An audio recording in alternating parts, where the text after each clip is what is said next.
So it looks like there's more to Angie Stone's tragic passing than we knew, because Jaguar Wright just pulled up with some shocking news of how there's a lot going on behind the scenes. Y'all know that we can always rely on Jaguar to pull up with some of the most shocking secrets that the most powerful people in the industry want to remain hidden. And this time is no different, because she's now claiming that Angie's passing wasn't an accident, but she was allegedly unalived by some very powerful people in the industry. Jaguar's comments are interesting because only a few weeks before Angie's passing, she took to social media to reveal that she was going to battle with some very powerful people in the industry, claiming that they had been stealing from her for years, and she was done keeping silent about it. The next thing we know, she was involved in a car crash where she was the only victim who lost her life. Well, Jaguar is screaming foul play now, and she has a lot to say, so let's break down her claim. Angie Stone was born on December 18, 1961, and raised in a household where faith and music went hand in hand. Her parents introduced her to gospel music at an early age, setting the stage for her lifelong passion for singing. From the time she was a little girl, the church became the foundation of her musical journey, providing her with the space to develop her voice and connect with music on a spiritual level. Her father was a devoted member of a gospel quartet in Columbia, South Carolina, and he played a role in nurturing her talent. He often took her to see live performances by some of gospel's most well-respected groups, including the Singing Angels and the Gospel Keynote. Witnessing these powerful performances further fueled Angie's love for music and deepened her understanding of the craft. She also sang regularly at First Nazareth Baptist Church, where she refined her vocal skills and gained the confidence that would later define her career. As she grew older, Angie expanded her musical influences beyond gospel, eventually becoming a key figure in the neo-soul movement. Her distinct sound and rich, soulful voice resonated with listeners and inspired a new generation of artists, including Erykah Badu, Jill Scott, Lyfe Jennings, and Mariah Carey. But her contributions didn't stop with neo-soul. Her impact on hip-hop and rap was just as significant. From collaborating with groundbreaking artists to shaping the genre's evolving sound, Angie's influence stretched across musical boundaries, cementing her legacy as one of the most important voices in modern history, in modern music. By the time she was just 16, Angie Stone was already making history. She teamed up with Cheryl the Pearl Cook and Gwendolyn Blondie Chisholm to form The Sequence, the first female hip-hop group. They quickly caught the attention of Sugar Hill Records and landed a deal, making waves with hits like Funk You Up. Funk You Up wasn't just a hit, it was influential. Dr. Dre sampled it, and it even helped shape Uptown Funk by Mark Robson and Bruno Mars. But here's where things get messy. The Sequence never got credit or royalties for their contribution, leading them to sue Mark Ronson for copyright infringement. Angie didn't stop there. She became part of the hip-hop and electro-funk group Mantronix before stepping into the spotlight as the lead singer of Vertical Hold. The group gave R&B fans classics like Seems You're Much Too Busy, solidifying Angie's presence in the industry. As her career evolved, she found success as both a songwriter and solo artist. She recorded 11 studio albums and blessed fans with hits like I Wish I Didn't Miss You, No More Rain, Brother, and I Wanna Thank Ya. Her talent also put her in rooms with legends. She worked closely with Prince and Lenny Kravitz, even playing saxophone for Lenny. She also joined forces with Lenny's cousin, Jerry DeVoe, to form a group called DeVoe. However, one of her most significant contributions to music came behind the scenes. Angie played a major role in shaping D'Angelo's sound, helping write and produce vocals on his Brown Sugar and Voodoo albums, both of which became defining moments in his career. During that time, she and D'Angelo were also romantically involved, but their relationship was far from perfect. Behind the music, things were rocky and their time together was ultimately toxic. Angie played a huge role in shaping D'Angelo's music, but let's be real, his ego probably wouldn't let him fully acknowledge just how much she contributed. Instead of giving her the credit she rightfully deserved, he downplayed her influence, and that in the end is what drove them apart. But D'Angelo wasn't the only one who tried to shortchange Angie. She once revealed how disappointed she was when she realized Mary J. Blige had taken some of the songs she had worked on with D'Angelo, specifically Every Day and Die. Mary ended up renaming Die to Paradise and releasing it without giving Angie her due. And if that wasn't enough, Angie also had to deal with another artist straight up mirroring her. Jill Scott's record label had her watching Angie's every move, from the way she dressed to the way she carried herself, trying to recreate her style and presence. To make matters worse, Angie's management team wasn't exactly looking out for her best interest. Whether it was due to negligence or incompetence, they fumbled a lot of opportunities, including acting roles. One of the biggest missed chances, she was originally supposed to land the role that Jill Scott eventually played in the #1 ladies detective agency. Instead of securing that career-defining moment, her team dropped the ball and the opportunity slipped right from their fingers. Now here's where things take a truly shady turn. Just weeks before her passing, Angie was planning to take legal action against UMG over unpaid royalties. She had finally had enough of being shortchanged and was ready to fight for what was rightfully hers. According to her, nearly everyone in her professional circle, her management, her label, had completely failed her. Her management team didn't advocate for her the way they should have, and the label took full advantage of that, allegedly pocketing millions while she kept working without seeing the money she had earned. It was like she was out here grinding, pouring her heart and soul into her music, while everyone else was sitting back collecting checks off of her hard work. That one of the biggest companies that I was with, Universal Music,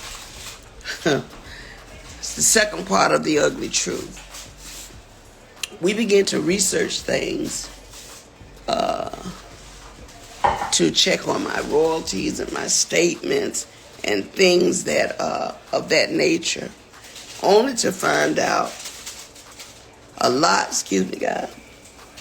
lot of my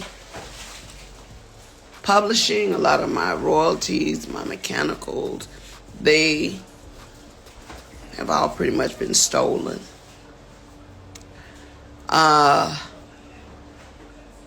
As I begin to find out things that I never had to look into, because when you hire a team of people that to some degree supposed to have your back, you're thinking that they're getting it all together for you. You know, that's why, you know, I respect Oprah Winfrey in that respect when she said, do your own research.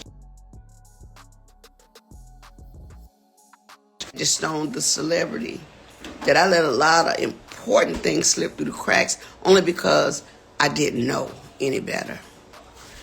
I worked very hard to take care of my kids as a single mother, and I'm being transparent. My kids' fathers just were not doing what they're supposed to do. So I had to step up and go in and do everything that I needed to do for my family, which is why I worked so hard, which is why I traveled so much, which is why I did shows, because at the end of the day, after 40-something years in the business, I'm like, well, why?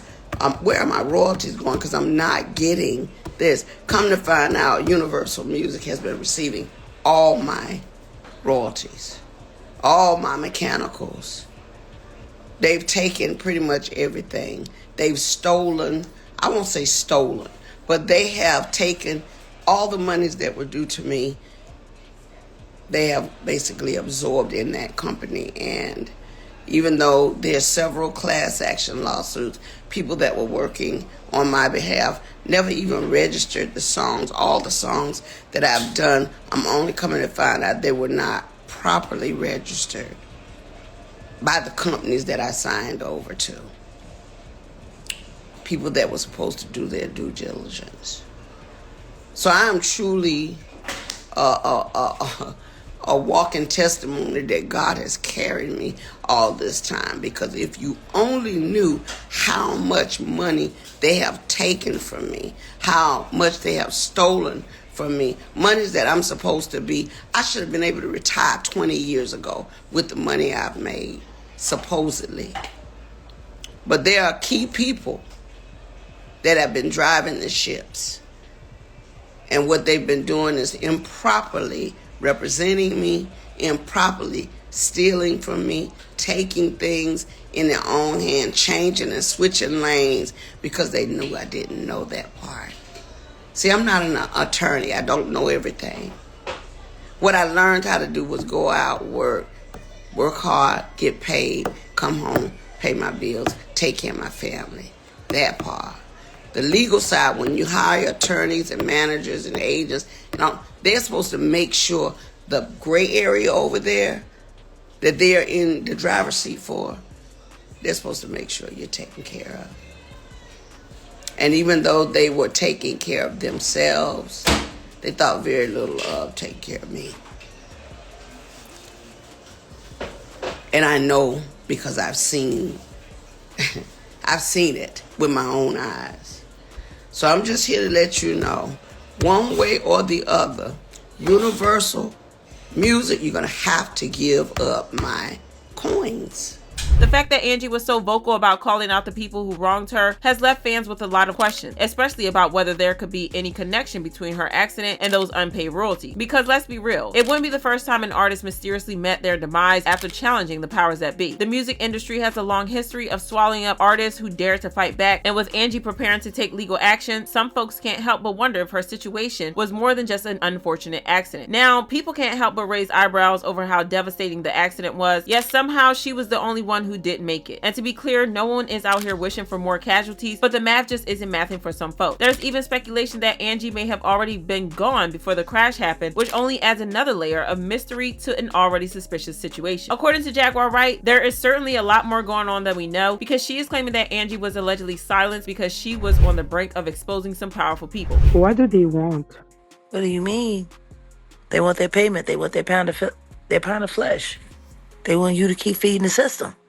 Doesn't matter how hard she worked for it. That's not her money. That's their money. That's what they do. They've been robbing me for years. Yep. They stole more money from me than they stole from Angie. I can't stop thinking about Nick Carter and Aaron Carter. I can't stop thinking. Brother in the Illuminati, brother not in the Illuminati. Brother in the Illuminati commits all kinds of heinous crimes against women, and he's okay, but his brother's gone. And all he wanted was his money so he could push on. Like, how many of these things have to happen in front of the public? Of course they're going to attack, I'll be sure. Of course they're going to attack me. Of course they're going to attack anybody who's interested in the truth. Of course they're going to come at us really hard for that first 72 hours and make sure we stop posting, or at least get us flagged from being able to go live, so nobody thinks about the details of the fact that we just watch Angie Stone get moved around in real time on her son's. Child, this is crazy, but considering the things we found out about the industry and the powerful people who run the industry, I guess we shouldn't be so surprised. But anywho, y'all let me know how y'all feel about this in the comments, and then check out this next video.